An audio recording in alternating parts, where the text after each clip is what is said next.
Happy Tuesday. What's going on, guys? It's Ricky with TechBit Solutions. Hope that you guys are all having an amazing Tuesday. If you guys have not seen, NASDAQ market is up in the green, 0.65% in the green, but the markets are kind of choppy. I'm not too sure if it's me.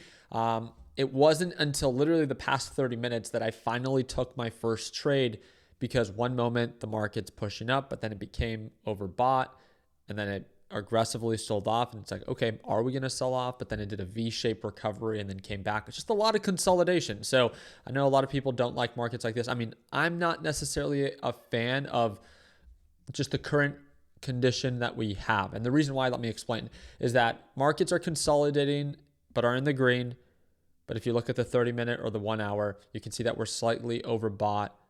And if markets do break support, and the uncertainty begins to present itself again, we have pretty decent downside, right? So how much upside is there if support is broken and downside begins to follow?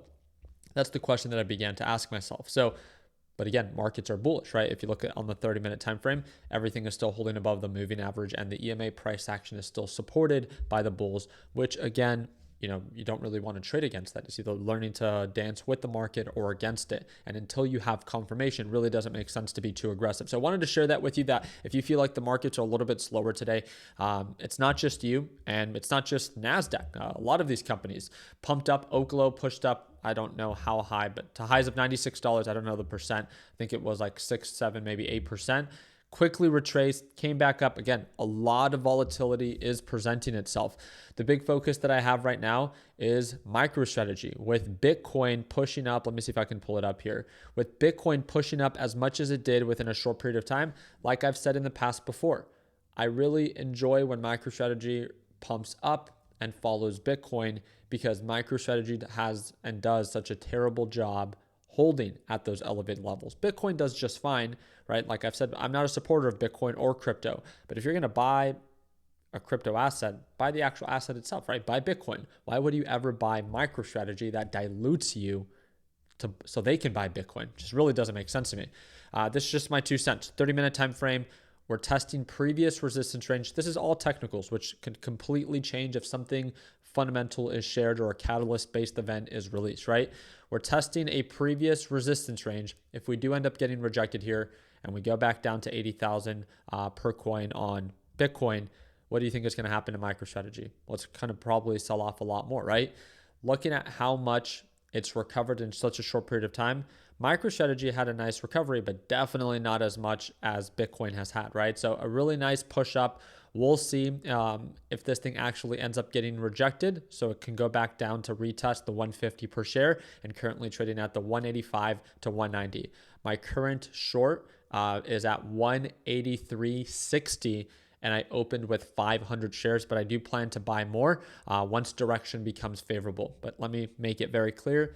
Everything is still pointing up. It is in favor for the bulls. So if you're bullish on Bitcoin and you're bullish on MicroStrategy, I welcome you. I'm never here to say that what I think is right and it has to happen. No, of course not, right?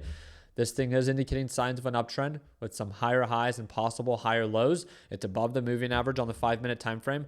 All I'm saying is that MicroStrategy, in my opinion, does a really terrible job holding at elevated levels. It does a really good job consistently selling off. Even while Bitcoin was pushing up, MicroStrategy was getting destroyed. And you might be asking, well, why is that? Why is it that MicroStrategy gets destroyed so often? Well, it's because of what's going on in the back end, right? So MicroStrategy raised $1.4 billion in cash while the stock is at a 52-week low. And it's surely not because they think that the stock is going lower. Oh, wait, yeah, that's exactly why. Because why else would you decide at your 52-week low to raise $1.4 billion of cash to pay all your obligations of dividends and interest? But why would you do it and dilute investors at 52-week lows when you know it's going to create even more selling pressure? If they thought that their MNAV was going to expand, they wouldn't have done this now. At the worst possible time for shareholders, where it could have made more sense to raise capital and then buy Bitcoin, right? Because Bitcoin has retraced. If it's such a good deal and you only think it's going to go up, why wouldn't you leverage yourself and raise capital now to buy Bitcoin? Well, there's some form of uncertainty there, right? Pure dilution to raise capital or cash at 1.1xm NAV after blowing their capital raise at 1.5 and 3x MNAV and buying BTC at the top of its size. And that's the part that I never really understood, is that they really decided to be super aggressive with buying Bitcoin when it was trading at all-time highs, which is like the biggest mistake anyone can make when it comes down to leverage, right? And a lot of people say, well, again, they don't have to pay back. And this is the part that I don't understand, is that MSTR investors, people that invest in MSTR, or people that say that they do, they support Michael Saylor and what he's doing and buying at all-time highs and like, hey, this stock can go to zero and, he doesn't have to sell. Why is that exciting for you? I just don't get it. Like, you are saying that even if the stock goes to zero that you're invested in, so you would lose everything. He wouldn't. He wouldn't have to sell Bitcoin. You're right. That's great for him. But what is that for you? It's still a loss. I thought we were all here for the same reason, to make money. That just doesn't make sense to me. I feel like something that Michael Saylor has regurgitated over and over again, that now people believe that it's a win for them. No, it's a win for him and his company. It's not a win for you that's invested in a company that's lost over 60% in just the past 3 months. It just makes no sense to me. This management team is awful, steward of capital, and truly embarrassing. On top of that, during one of the worst times, while the stock being down 55% in the past year, Saylor bought a new jet, costing them $27 million to deposit on a new corporate jet. I bet it's going to be a nice jet painted orange. And again, it's just like, in my opinion, a bad allocation of capital. If you're incredibly bullish and you want to show how resilient you are to your investors, especially during an uncertain time, why would you go and buy something that, again, is not a necessity? It just seems, again, he's borrowing money from his investors, you guys, at 0% interest, and if his stock goes to zero, he knows that he's not going to be the one that is down 99%. That's going to be his investors. And to me, that's just a huge red flag when it's a win for him and not a win for his investors. What are we here to do? We're here to invest for ourselves, are we not? Maybe that's just me. So again, it's definitely been a stock that I'm paying very close attention to. Obviously, I have a specific bias. I don't like crypto, and I definitely do not like MicroStrategy.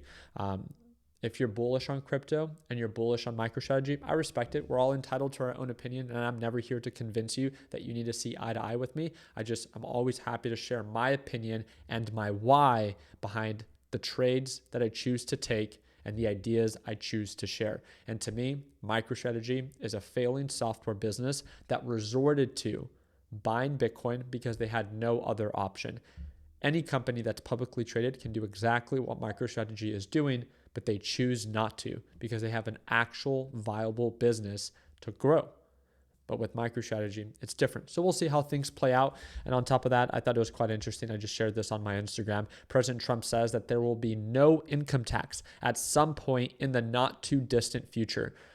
I really hope that this is a promise he ends up following through with. This is a promise that he campaigned on. I know, at least for myself, it was something that I found to be very attractive. I would love to see something like this, and or some form of way that just simply reduces federal income tax. But we'll see how things play out. You guys let me know down in the comment section if you think that he'll actually follow through with it. So again, we will be trading live tomorrow right at market open. If you want to tune on in, I trade live every single morning with my LPP team. Daily live trading session, A to Z video lesson library designed for complete beginners, and exclusive LPP group chat. Right now, you can get it for $300 off. It's going to be the second link in the description down below. I want to remind you, this is a one-time payment for lifetime access. We have members that signed up back in 2018 that still watch me trade live every single day today. And all they did was they signed up and paid once. No monthly subscription, no yearly subscription, one-time payment for lifetime access. If you're ready to watch me trade live starting tomorrow and you like the way that I break things down and my style of trading, then again, second link in the description down below will give you exact access to that. I really do appreciate guys' time. Hope that I earned a thumbs up.